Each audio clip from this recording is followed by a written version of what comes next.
Ladies and gentlemen, and San Diego City voters all over the county, thank you for tuning in to another episode of Emo Brown, the podcast, brought to you by our wonderful sponsors over at Grasshopper. For your medicinal, recreational cannabis needs, don't forget to pay them a visit at Grasshopper.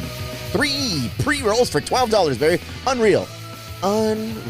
And we are in for a nice, tasty, special episode today. City elections are coming up. There are things going around in our city day and night we are unprivy to, and we have somebody here that is running for San Diego mayor as an independent. This person has a vast background in the military, is a police officer, and now he wants to throw his hat in to do what's best for his hood, his community here in San Diego. He'll be running as an independent here in the San Diego City Mayor. Ladies and gentlemen, I have Larry Turner with us. Thank you, sir, for coming in, taking time out of your day. We appreciate you. Absolutely. Hey, Barry, you want to turn him on so we can hear him? Jeez, you had one job. Barry. Technically, I have 3 jobs, but that's cool. Oh, my God. Larry, now that we can hear you, thank you for coming in. We appreciate it. Thank you for the opportunity. It's an honor to be here. I love this. Theo Bobby has long been Theo Bobby Tribal of the Tribal Street, where fame has been like, hey, man, I have a friend. Larry Turner's the real deal. He's on the street. He's boots on the pavement, going into tents, talking to homeless, unsheltered people, finding out what is at the root of this crisis going on in San Diego. Get him on the podcast. You got to have him tell his story to you guys. You got to give him some love. And I said, say less, man. And I'm happy it was just one text. Yeah. You responded to that text. Oh, yeah. And here we are, man. I couldn't believe it was you. Tell me, Big time. Yeah, look at me, Mr. Big Time. Tell us a little bit about your upbringing, your background, and how you ultimately came to become a candidate in the mayor race. Well, first off, that was really cool, Bobby. I dig that guy. He's, for him to speak highly of me. Very highly of you, man. That's quite an honor. So, yeah. I really like Bobby. So thanks, Bobby. A little bit about me. I grew up in California. We moved around a lot. Going into the Marine Corps was actually some stability for me. We were going from house to house a lot, 6 months a year, at different addresses growing up. But learned a lot about public service from my family. There was a lot of military folks and war veterans and whatnot. So, I always knew I wanted to do something for the community. And my most cool uncle, the buffed guy who was the coolest of the group, telling the stories, was the Marine. Oh, yeah. So. Those big billboards. There was no internet back then, right? The old days. The dark ages. So you had that billboard that said 1-800-Marines. And so I finished college and called the number, and they said, "Oh, you got some college?" I said, "Yeah, I got a degree." You got some college in you? Yeah. And they said, "Oh, well, you want to be an officer?" All right. And I said, "Well, tell me about that." It was kind of like being the quarterback on the team. I was like, all right, that's cool. Yeah, sure, I'll be the quarterback on the team. So they sent me to OCS, Officer Candidate School, out in Quantico. Spent a lot of time out there doing training, and became an officer in the Marine Corps. Worked my way through the Marine Corps for 23 years. A lot of different. 23 years. Yeah, it went by fast, though. Life goes by fast. It sure does. I didn't really know how fast it goes until you have kids. I know. Then from one day to the next, they're like, oh, my gosh. Yeah, kids are that standard of like where you are in life. And yeah, because you're watching them grow up, and you're like, oh, man. You don't notice the slow wrinkles on your face. Yeah, you right. The inches growing. Oh, look, you got a new tooth. Oh, look, a new pair of shoes. Oh, my God, I have wrinkles all over my face. How did this happen? Yep. So, started off and right away, platoon commander. I've got 30 Marines under my command, and I'm a young, brand new 24-year-old. I think I was 23 or 24 at the time. And right away, leadership 101, making sure these guys are ready for combat. Making sure, they're trained and they're ready, and it's their whole life, that their families are ready and all that, and everything, so we could just take off on a moment and go do what the country needs us to do. So, nothing that a lot of other people haven't done before. But the thing that I learned right away was that I work for them, that I got to get them ready. I am their servant. I'm going to make sure I do whatever it takes to take care of them. Because ultimately, they got to buy into you. Yeah. They have to buy into your leadership. Yeah. You'll lead, but it's a cliche. Who's going to follow unless you're doing it? Yeah, and especially as a brand new, second lieutenant, it's the brand new kid right out of college. Little pushback initially? Well, as long as you got a good staff NCO, a good staff sergeant as your platoon sergeant, to help train you along the way. He's working for you, but if you're smart, you listen to him. You listen exactly what he's telling you. Yeah. So, you build that trust with them and that they know you got their back. And you're going to make mistakes once in a while, but you come clean on it and you learn and all that. So that was it. I mean, just learning to take care of them. And so along the way, had many other leadership positions, different company commander spots and whatnot, and deployed all around the world doing different things, and Iraq and Afghanistan, and doing some stuff in Europe during the Balkans, and a lot of time in Korea. But all along the way, always taking that lesson learned. Accumulating experience. That too, in larger organizations. And then along the way, I think the skill set that I learned the most was how to pick a good team. And I always knew I was not, the brightest guy on a lot of the issues. And so I would bring in those people who were, on whatever it was, cultural stuff that was going on in Iraq or different other skills in Korea. We put together some great teams and we did some awesome stuff. And I would get all these accolades, and I always say, hey, it wasn't me, it was all these guys. I could really tell when somebody knows what they're doing, and I'd bring them on and treat them right, and we would, really work well as a team. So team victories. Yeah. The last thing I did in the Marine Corps was a big organization. I had about 900 people who were in the intelligence field. I had all the different 3-letter agencies working for me, and, oh, wow. and a lot of civilians, a lot of military, some foreign ally nations, had law enforcement, FBI, all those guys were in this team. And we basically looked at everything in the Pacific theater and in India, Indian Ocean area. And you've been inundated with all of these responsibilities from day one. Yeah, well, 30 guys in day one. That's a lot of people to overlook. It was, and that's a lot of responsibility. Like you said, Larry, you took these people on, and you were it. You were their guiding light. Obviously, you had to have them buy in. You had to teach them and have them respect and follow, your command. But that is a lot of responsibility at age 23, and it seems like it just got bigger and bigger and bigger as your career developed in the Marines. Yeah. I mean, I really enjoyed it. I never had planned to stay in the Marine Corps for a career. Never did. And they just kept offering me a really good next assignment.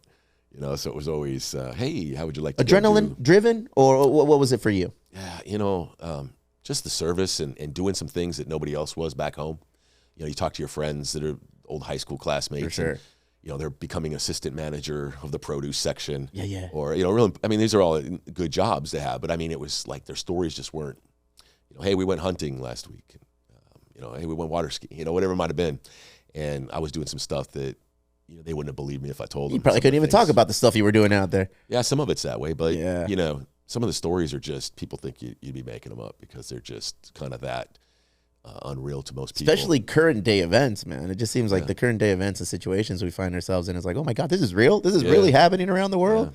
Yeah. So 23 years in, then the next chapter of your life comes. Yeah. So always knew I was going to come back to San Diego. So I was always coming back here on vacation, on leave, visiting family, usually the beaches, the restaurants. I was never going into the bad parts of town, really seeing the change in the city. What are you talking about, Larry? There are no bad parts of town in San Diego. Well, some people would have you, believe that, but that's not exactly the case. So, I come back and I was looking at things I wanted to do, and I mentioned to you before about I'm already retired at this point, and I wanted to just do some different jobs that my biggest thing was I had a lot of compassion about the homeless, and I wanted to do stuff for homeless vets. And I was thinking of starting a nonprofit, but I didn't know, maybe somebody in San Diego already had a really good nonprofit that I could just work for. Or somebody had a really good program that I could just kind of dovetail with my ideas. And so started looking around, and I was in those neighborhoods and seeing the change. And I always tell people, it's like, we talked about aging and kids being that measure of age.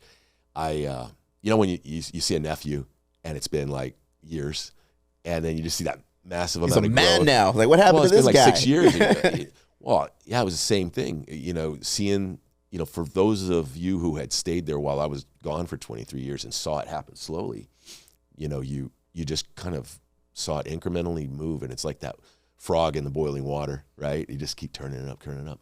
And to me, it was like, no way. I've just been out serving my country, doing, besides just combat operations, a lot of humanitarian operations, seeing in third world countries the type of stuff that I'm seeing, in the East Village.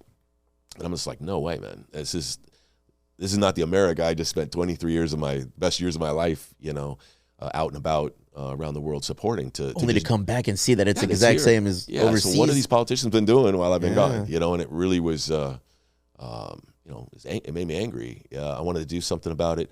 So, there I was looking to do some things with the homeless vets, and a friend of mine who was he worked for the FBI, and he worked for me back in Hawaii.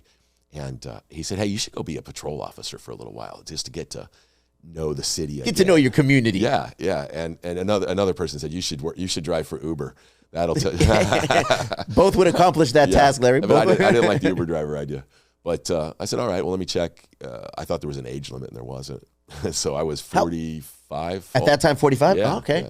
There's still time for us, Barry. We can There become is. police officers, patrol officers. San Diego PD is hiring. They always are. Every time we pass by CVPD, I We're feel so like it's Yeah. for hire. Who wants to be a cop nowadays? No, too much backlash. Nobody likes police officers. There's no more TJ Hooker on TV.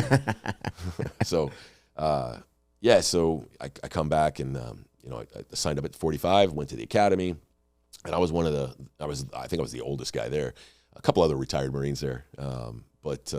It was interesting seeing these young people joining the police department, wanting to serve. It was kind of cool. Bet you guys outwork those youngsters.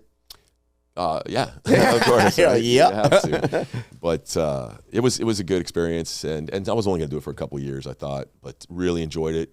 Some amazing things happen almost every day on the job. Some life-saving type things that make you just really enjoy the work and the thanks you get from people, and also being real. As a lieutenant colonel in the Marine Corps, that last few years I was in the office a lot. And I really loved not just the action, but honestly, having the windows down on the car, some classic rock on, and just driving around and people waving at you and stopping by to talk to people, the manager of that shop or stopping in that restaurant, whatever it might be. It was just really cool just being out in the sun, because I would come in at dark and leave at dark from a building that had no windows, a SCIF, a sensitive compartmented information facility. So it was a lot of that going on the last few years of my life. So there I was patrolling around. I was getting ready to get out. They asked me to do some to be on the SWAT team. SWAT team. Yeah, and I thought at 45 when you entered police. Well, now I was 48. Now, Yeah. So nobody had done the SWAT academy. I was going to ask, how old do you have to? There's no limits even for if SWAT. you can do it, you can do it, man. I like that. If you can do it, you can do it. Yeah. So I went out there and did and I told my wife, I was married at that point, and told her, hey, this is my last thing that I'm really going to do. It's I used to call it my last oorah. Yeah. The last thing I'm going to do, the last young man thing I'm going to do. So she was tolerating all the extra exercising and everything, getting ready for it. And so I went through it, and bottles and bottles of Motrin, and calling my chiropractor who would see me at any time. It's like, what are you doing? But I got through it, and I was on the SWAT team for a couple of years. Look at you, man. It was fun. It was a lot of fun. But I was just realizing this is a young man's game doing that. So I volunteered to start training some of the new cops coming through, passing on some of my leadership and just the ability to talk to people. The younger crew just don't, they text a little too much. They just don't get into conversations with people. So just teaching them to be more respectful, that you are an ambassador for your city, that you work for them, that kind of stuff. So I feel a lot of that is lost. A lot of that is truly lost. And I feel like that's where the major disconnect is between the community and the police department. One of our really good close friends that we have here to the podcast and in real life, Lieutenant Hoyos, works at Chula Vista Police Department. And we've had many conversations about that. It's like, what are you guys actively doing to connect, to bridge that gap with the police and the community? Yeah, we need to do a much better job of that. And I talk about that at some of the meet and greet events where I'm talking to people about, the ways I want to reform the police department and whatnot. So people just think you're a cop, and, so you just are in line with the way the police department does stuff, and you agree with it all. And not always the case. No.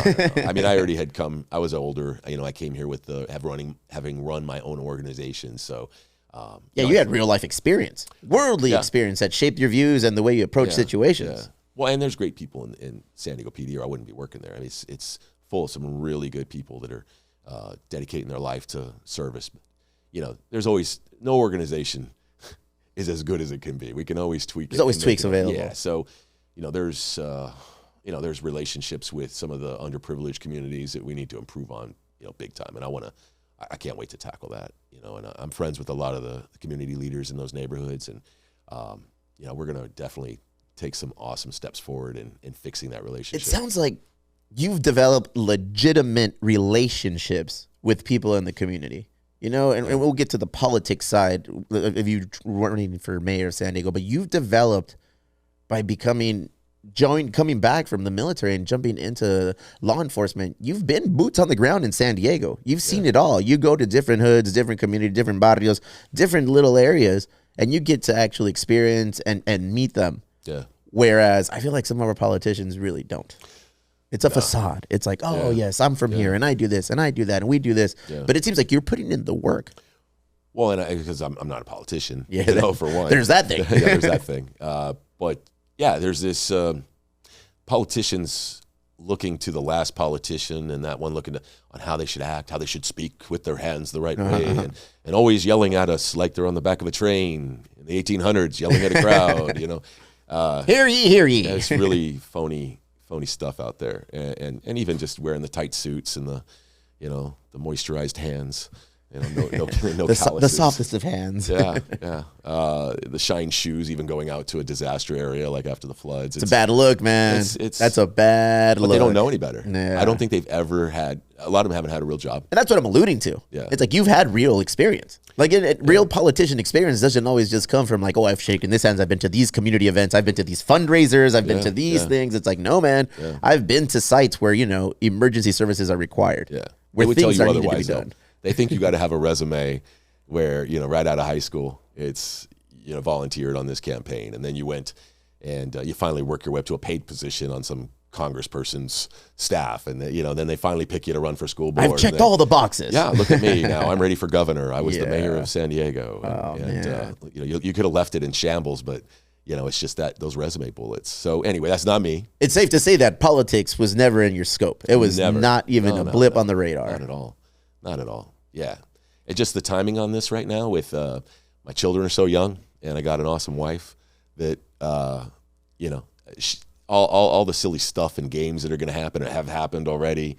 Yeah. The little ones don't even know. They're not, this is just a blip in their life. They're not even going to remember this. You mean it's not an easy journey to become mayor of a city? Oh my God. Yeah. It's insane. The level, there's so many billions of dollars at stake here to developers and everybody who needs a favor from the mayor. So it's like a lot of money, a lot of power, and I'm trying to go against it. So it's a hard task, swimming against the current like that. Oh, yeah. All the little games they're playing already. Yeah. Following me around, following my kids around with private eyes. But they're young. What are they following? I don't know. Maybe they want to see a 1-year-old. I wouldn't be able to hang with that, man. No, it's pretty creepy. I tell my friends that are throwing their hat in the political ring, like, what are you doing, bro? Yeah. Like, does your family support what you're truly doing? Because this is going to bring a lot of unnecessary attention to your day in and day out with your family. Yeah. It's like I'm picking up my kids. Oh, look at there's somebody following me. It is hard, and it's been hard on my wife already, and we haven't even really started yet. But the juice is worth the squeeze. Yeah, I know that there are solutions to these problems. I've seen them done in different places around the world. I have seen the impact of these chains that are tied to so many of these politicians with their big donors and the favors that they have to owe. And that's why these ridiculous can't move the policies, way we need them to. Yeah. No, we need to just once in a while have a big old storm come in and just, clean everything out. So that's this time. And we're, the team I have of former city managers I was telling you about and some of these other folks that are the experts in these fields, we're ready to come in and just clean house for 4 years, come in with a chainsaw and just cut through the red tape and make it happen. And what is the number one priority right now in the city of San Diego? The humanitarian crisis with homelessness. I don't know how you could say it's anything else. You could talk about cost of living and all that, but those are humans that are on the street, being treated like cattle. And I'm not afraid to say that. And that's not an exaggeration. Seeing them moved daily across invisible lines in the street because on that side of the line, you're no longer in downtown.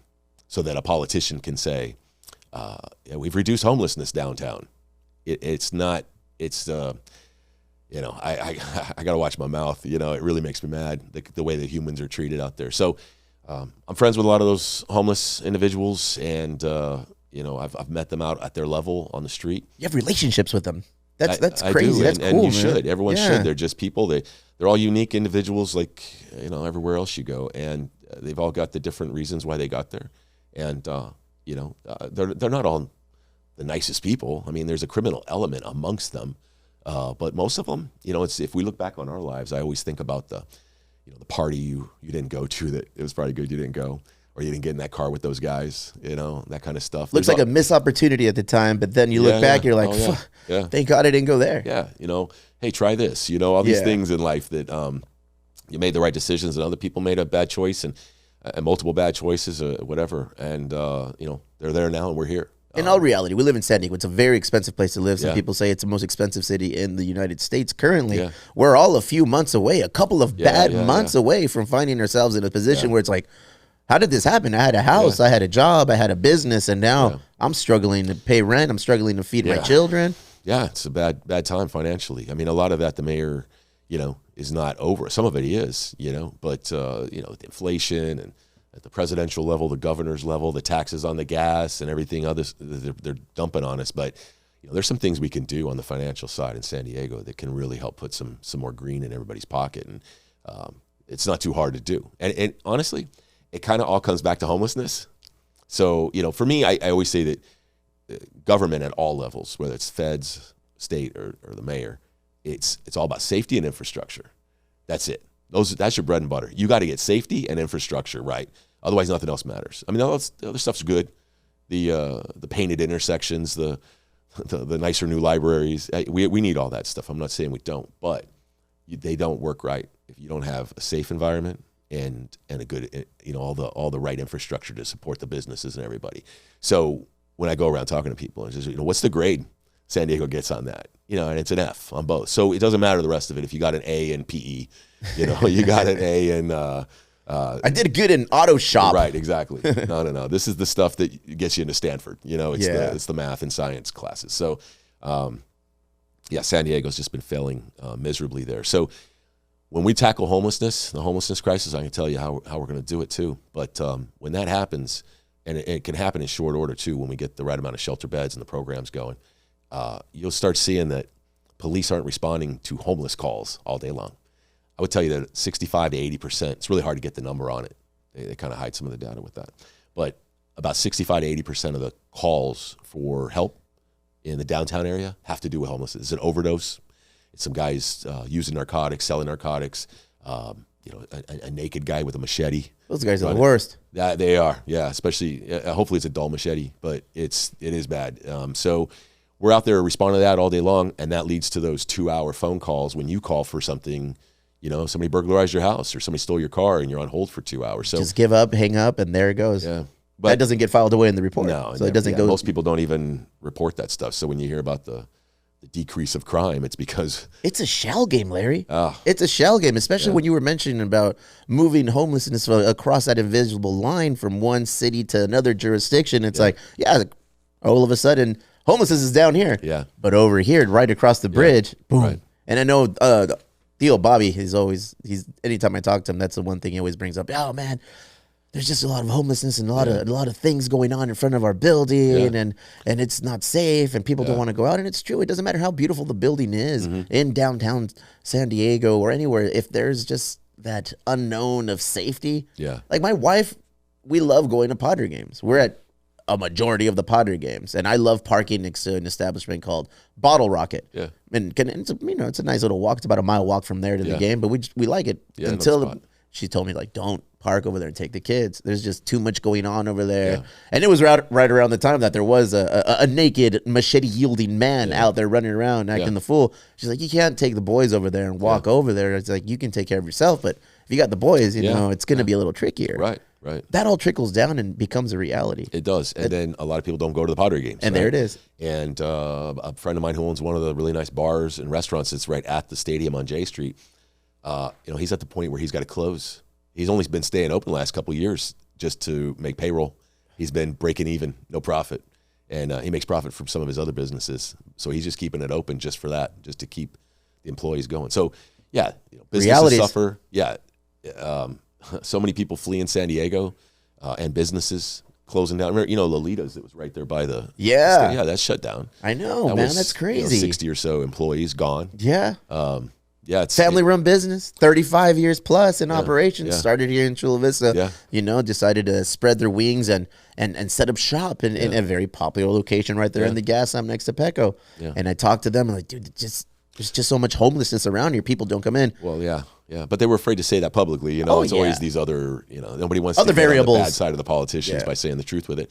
But, we're losing the Walmart that's right by there, several other Walmarts. Target decided not to come in downtown.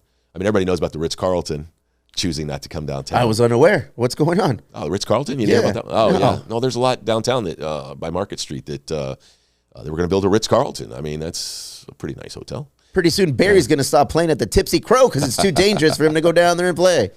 Now you'll still be there? All right. Back to you, Barry.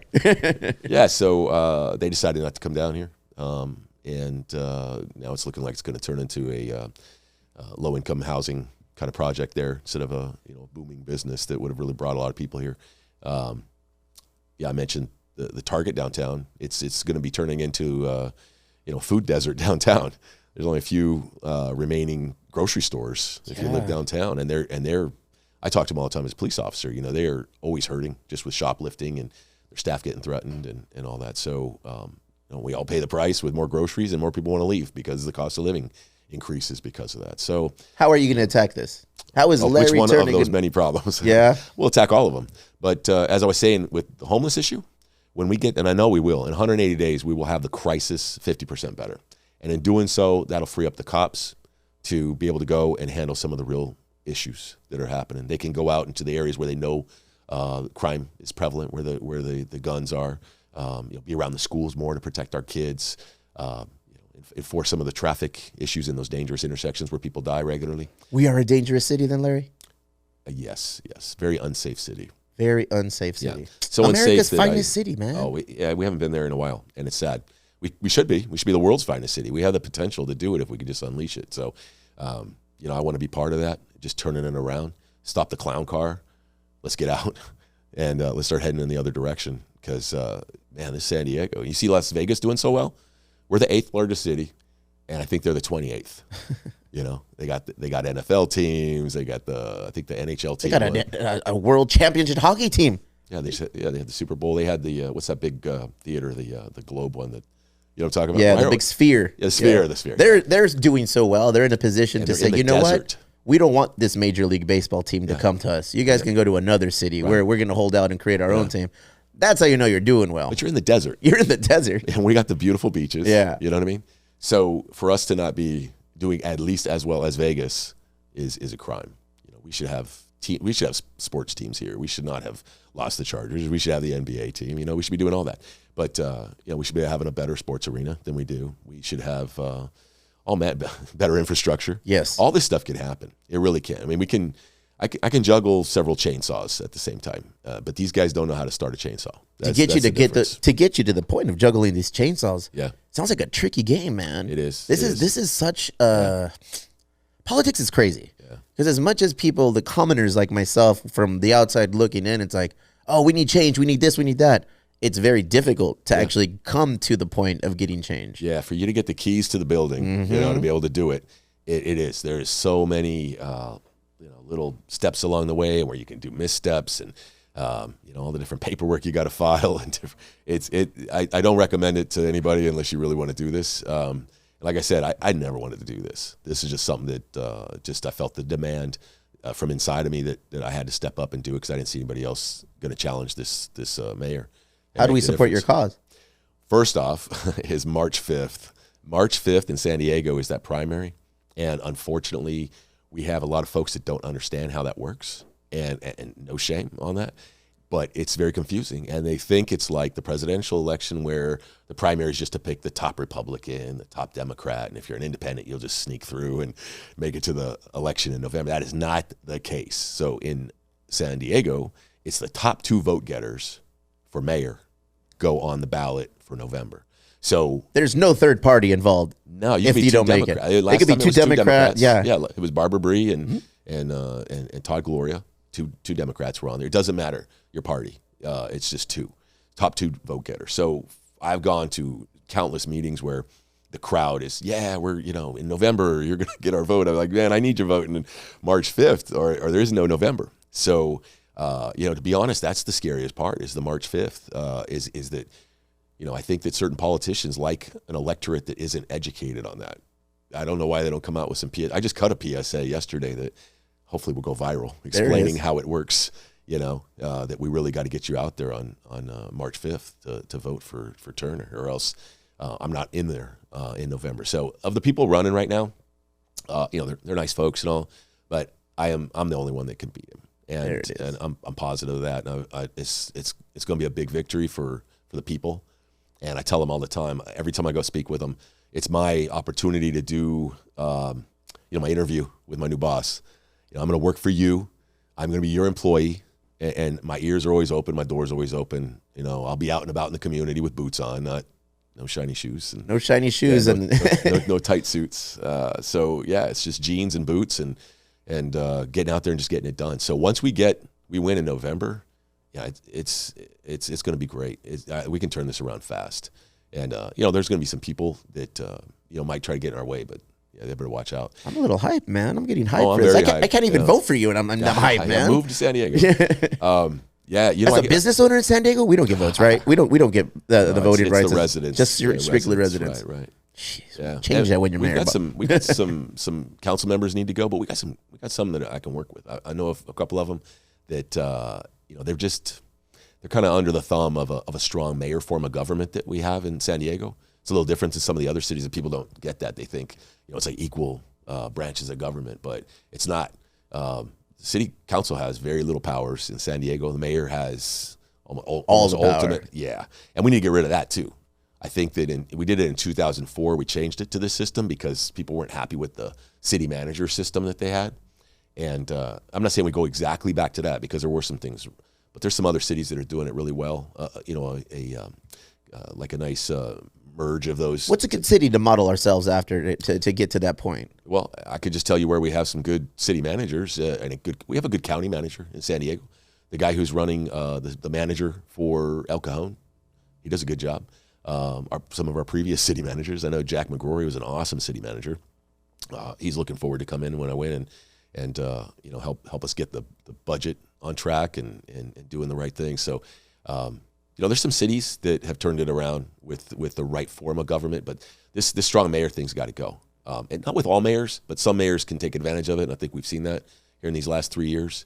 So I'm anxious that in the first 4 years we put a ballot out there for people to change it. I'm going to be giving up mayor power when I'm the mayor, but it's right. It's the right That's thing weird, to do. Well, it is. Why is this mayor doing this? Yeah. Well, even if I don't like all the people on the city council, they need to have more power. There needs to be a balance of power. And I've seen them fall prey to, they need things in their district. And so they got to go along with the mayor's plan on some things that just don't make sense. And you see them do it. Got to dance. You go to those city council meetings and you're like, why is this person who must be smart or at least of average intelligence, and they're going along with this thing? This housing 2.0 thing they passed in San Diego. I don't know if you saw that, but it was to get more affordable housing. And in it, they said that all these buildings that get built, a certain percentage of the apartments in these buildings need to be affordable.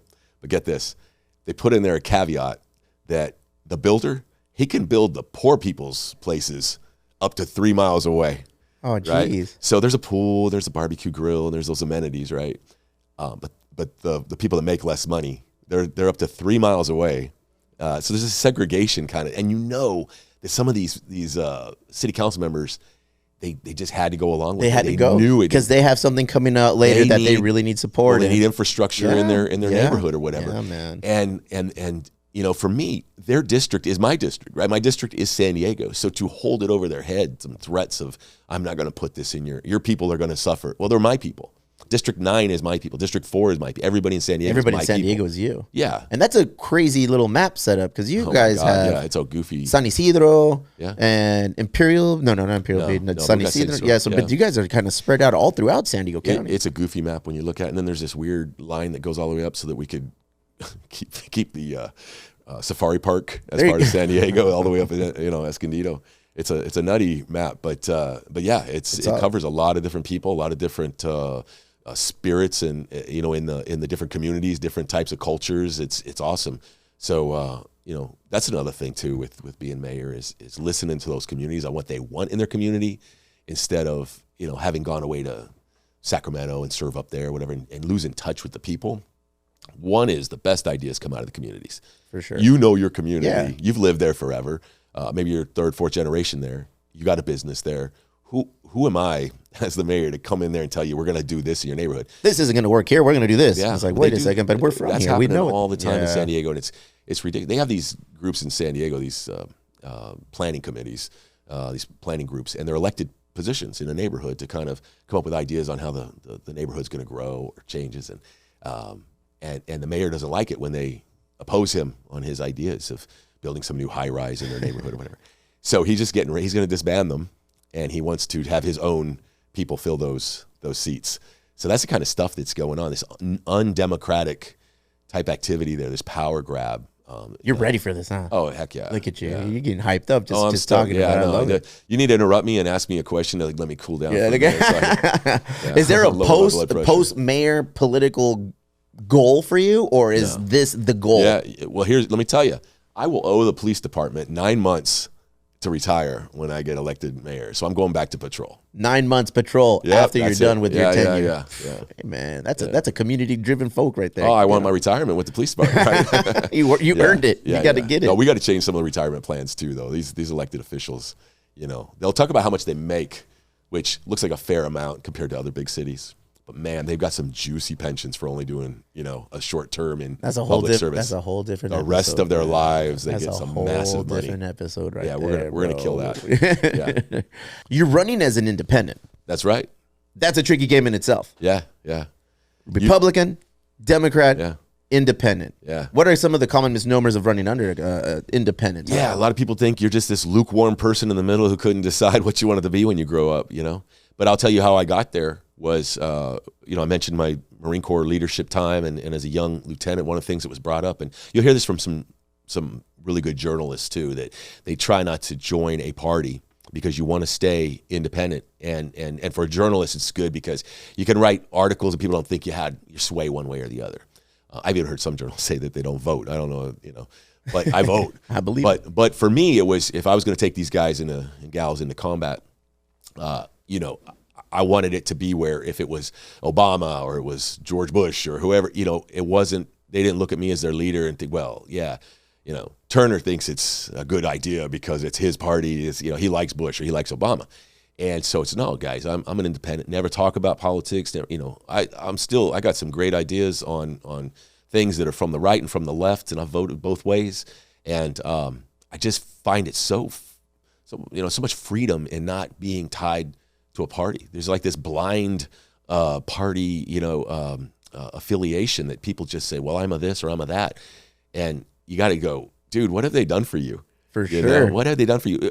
One party might be a little bit more of the types of ideas you have than the other, or a lot more than the other. And that's fine.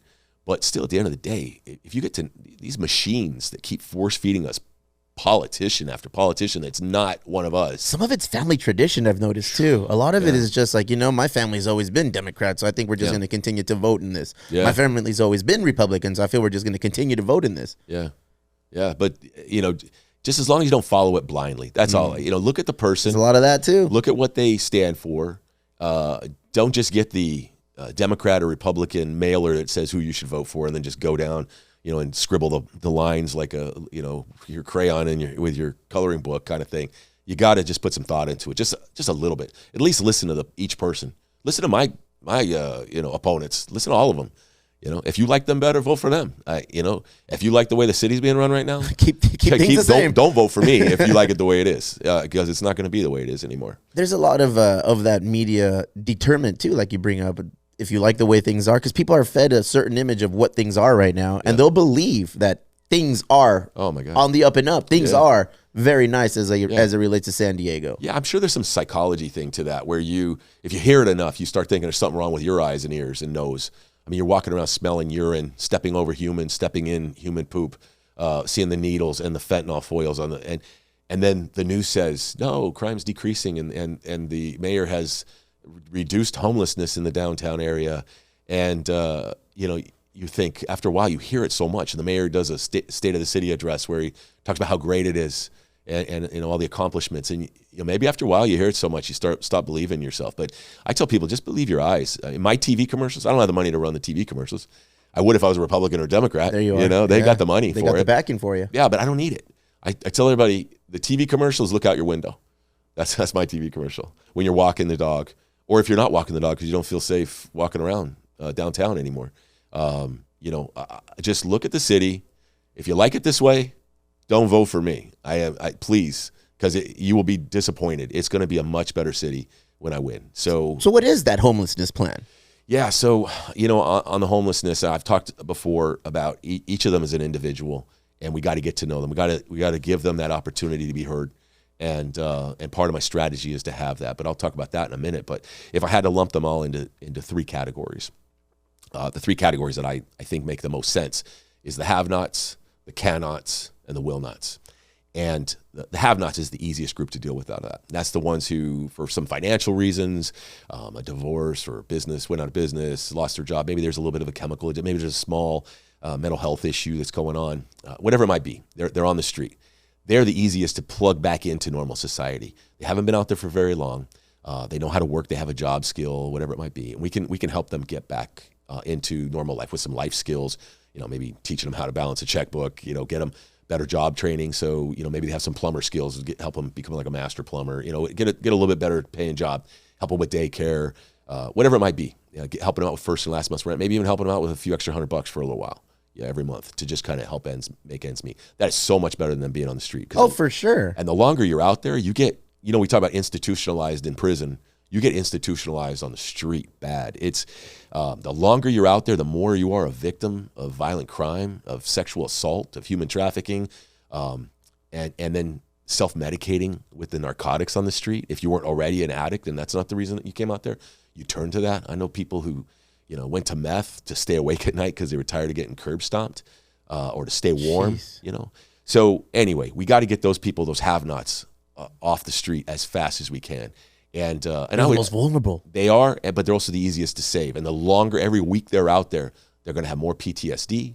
They're going to have just, more injuries, whatever it is. So we got to get them off fast. I'll go a step further on them. We need to identify them before they even get there. We need to have an awesome intelligence network out there of social workers, far more robust than what we have now. People say, well, we try to do that. But, whatever we're doing, we need to do it 10 times better for starters and really get to know who is about to become homeless and never allow them to become homeless. Even, like I said, even if it takes a few extra $100 a month, from taxpayers to keep that, it saves us a lot of money, but also it's the right thing to do.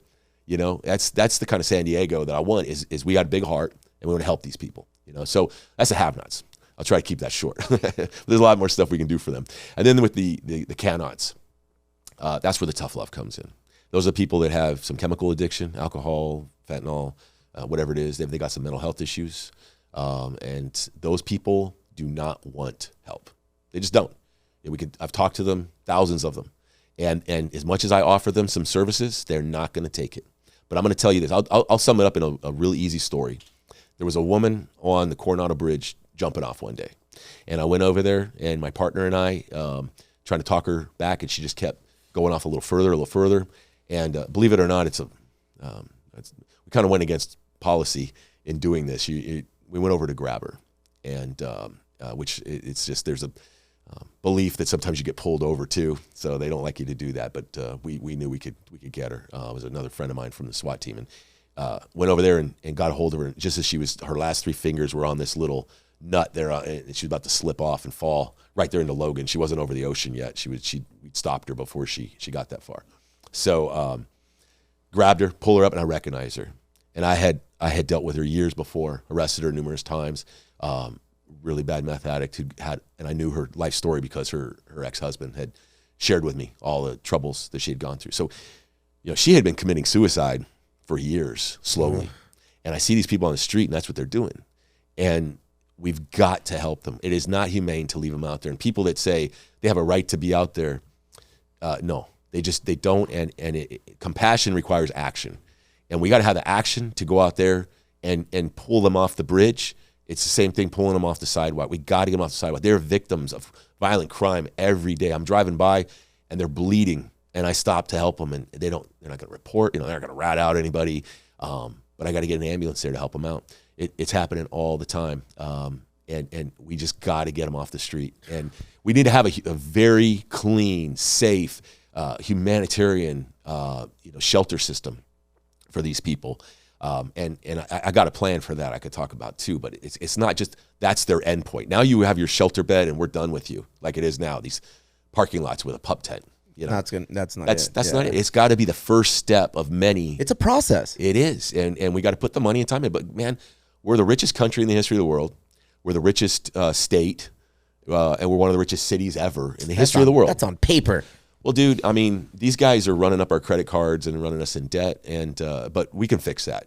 We're going to have the money to do it. I'll tell you this: they spent over, I think, it's been $3 billion in the last several years on homelessness, and it's gotten worse. How's that happen? Yes, I want to. The math is not mathing on that one, man. And I want to go there with my calculator and my accountants and open those books and see what's going on because I know we can find savings there. Let me just tell you, when they look at, and I'll get back to the have-nots, can-nots, and will-nots, they go and buy these Motel 6s that turn into a shelter or a home for these people, and they're paying $600 to $800 for a room, right? You could get a condo down here, right? A real one, not a Motel 6 room, but with a nice kitchen and everything, right? They're spending money on these camps, these parking lots. I call them the empty promise parking lots, where it's like $4,500 a month for a person to stay there in a tent on the asphalt, eating Pop-Tarts. Dude, there's a lot of money that's getting spent that just needs to get looked at. Frivolous spending. Well, it's not their money. No, right? When it's your and my money, we're a little. I just canceled more, a subscription to something yesterday. You know, because it's like, it was another $100. I just didn't. I had two Netflix, Larry. I had no idea I had two Netflix accounts, and then I found one. I was like, I got to get rid of this, and all of a sudden things are good again. Yeah, you got to keep your. You know, it's all of us do that as adults. Accountability, yeah. Right? But it's other people's money, and they. It's you know, we used to joke about. We used to say spending like a drunk sailor on payday. You know, it's like they're just. It's there's no accountability, and I want to go in there and crack those books open. But there's money for it.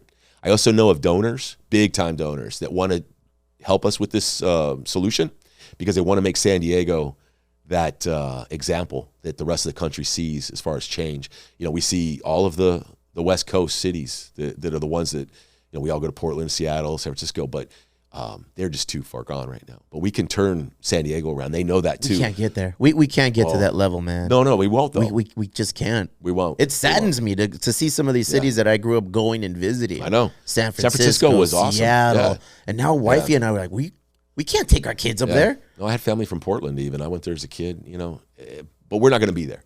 I'm confident we're going to win in November and turn this around. So getting back to the will nots, you know, that's that group of that hardcore criminal element that's out there on the street that hides amongst them. They hide in the tents.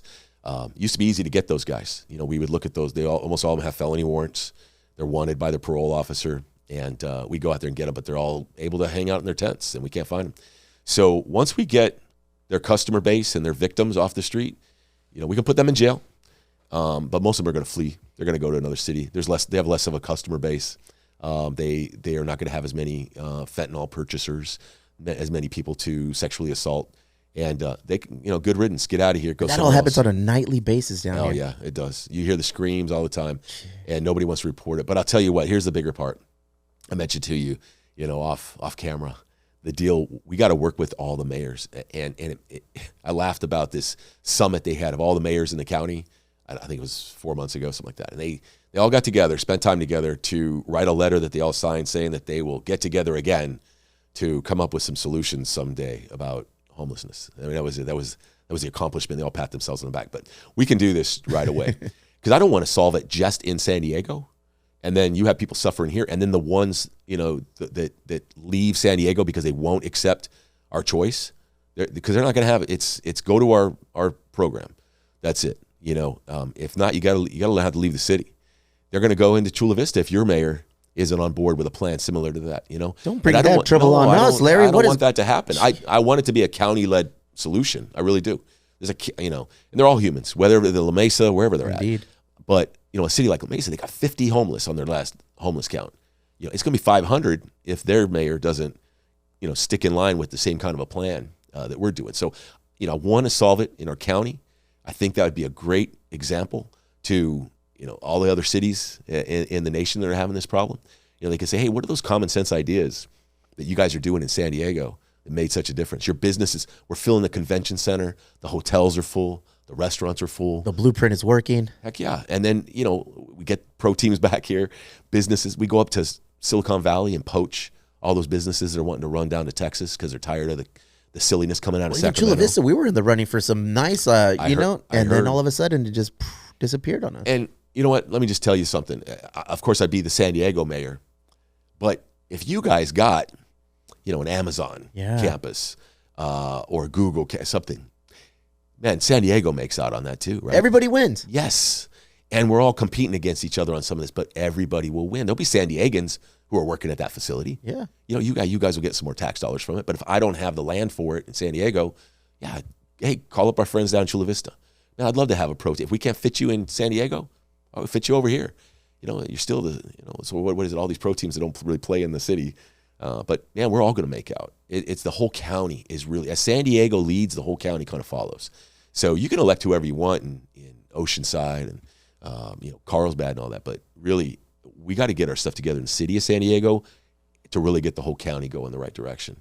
So, like I said, the have-nots, we can fix those people pretty easy. Those cannots Quickly. We're gonna get them the treatment that they need and a pathway to finally getting out on their own. And there's some really good diamonds in the rough out there. There's some good people. I'm friends with some of them that have been out there and been heroin addicts, and they're now awesome people that are. I love that you've developed relationships with these guys. Those are the people to talk to about what worked. Not necessarily academia, who have studied at the campus and written papers on it. And don't know any of it's the these age-old people. question: is like, okay, did you read it in a book? Yeah. Or did you see it in the streets? Yeah. It's like I think you need a healthy balance of both of them. Yeah. But for what you're trying to accomplish, boots on the ground, meeting these people directly, building relationships.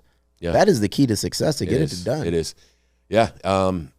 You really got to get out there and talk to them and not be afraid of them. And they're just normal people. And I almost always have some videographer hanging out with me because I'll go talk to these people every day. And one of my staff on the campaign, hey, what did you do yesterday? Oh, I went and did this. Why didn't you call us to come with you? And every day I'm kind of doing stuff that they wish they would have come Been along. around and I say, documented. all right, we'll come with me tomorrow.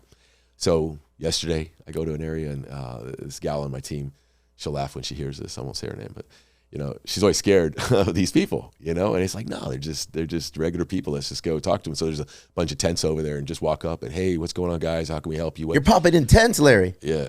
Yeah. You're going in there. Yeah. All right. Yeah. I mean, it's just getting to know them, and I ask them all the same question. What is it going to take for you? What do you need? And you get some different answers from them all. So these cookie cutter approaches that lazy politicians do to, let me tell you something. One size fits all mentality. Oh my God. Just to tell you the type of planners that we have, these ice fishing tents, right? They purchased ice fishing tents. That would sound like it's a warmer than average tent, wouldn't it? I mean, if it's for ice fishing, I would assume. Yeah, but they're made to have a stove in it. And so they have a hole on the top where the heat escapes, And the rain can come through. Yes. So if you'll notice driving on the highway, all of these very expensive ice fishing tents are actually colder for the people inside than a regular Kmart tent.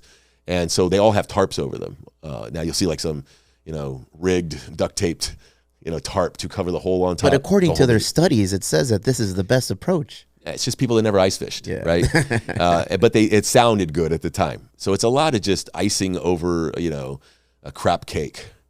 See, I didn't use any bad words. You could have said shit. That would have been fine. Oh, gosh darn it. Gosh darn it. So, I always say you could have probably found some Eagle Scouts that would have come up with a better plan than these guys, And I don't know did you hear about the United Nations representative that was down here a week ago now? No, what happened? So this guy, he is the one responsible for the overseeing of all of these refugee camps around the world. All right. So they came here and said ours were substandard to the way the United Nations runs refugee camps in third world countries. And the mayor wouldn't even meet with this guy. Nobody from the city. He put out a big report on it. You can Google it and find it. And it hardly even got any news, right? You didn't even hear about it. I did not hear. Yeah, about he was that. down here. He had a press conference. Hardly anybody shows up. Substandard living as it relates to their standards. So these camps in Pakistan and all around the world. Yeah, that it was too dense. It was the calories that they get less than I think it's 1,500 calories the average human needs to just not lose weight. Wait a second, I got to write this down. How many calories do I need to lose weight? It depends on your all right, your activities. 1,500 calories. Write that down there, Barry. Yeah, so these guys were getting less than that. And then the excuse was made with the city. Well, some of them might get some government aid for purchasing food that they would lose if it was found out that they were getting this free food. Well, I mean, maybe we just don't tell anybody and we give them some good food. So giving them a Pop-Tart is not, and sodas, that's just not the way. No, and a tent that wasn't made to stay warm. Yeah. With a hole in the top. With no stove in it, yeah. Right in the middle of our rainy season. Exactly, yeah. So we definitely don't have the professionals running the show. And, I'm not saying that I am the professional. But what you are saying, it's along. minor tweaks. Oh, yeah. It's not a major complete overhaul of the way things are currently done in San Diego. It's just addressing these needs and just tweaking them in a way that makes more sense. And it all comes down to the whole thing that grandma or grandpa used to say about you got one mouth and two ears, so you can listen twice as much as you talk. And these guys don't listen. They don't listen, and they have bad advisors. They don't pick the right people on their team. We were talking earlier about, just being yes men. Yes. Great idea, sir. Yeah. I worked for an admiral for a little while. We were good friends, and I remember him being at my house barbecuing one time, and he said that when he first put a star on, he's an admiral. He's not a Navy captain anymore. That this older, like 3-star admiral told him, you know what? You are not funnier, sexier, or smarter now that you got that star on, but you're going to think it because everyone's going to laugh at your jokes now because you're the big boss man. You're the admiral, right? All these women are going to think you're more attractive now. Oh, he's an admiral. Oh, the stars do this. All of your ideas. Get a star, dog. Yeah. Some stars. Yeah, but that's the thing that these politicians, I think they forget that. Like, I remember there was a politician who ended up resigning over some scandals not that long ago at the county level, and I was sitting in a meeting, and everybody's just giggling away at all of his dumb little jokes, and it really can go to your head to some people.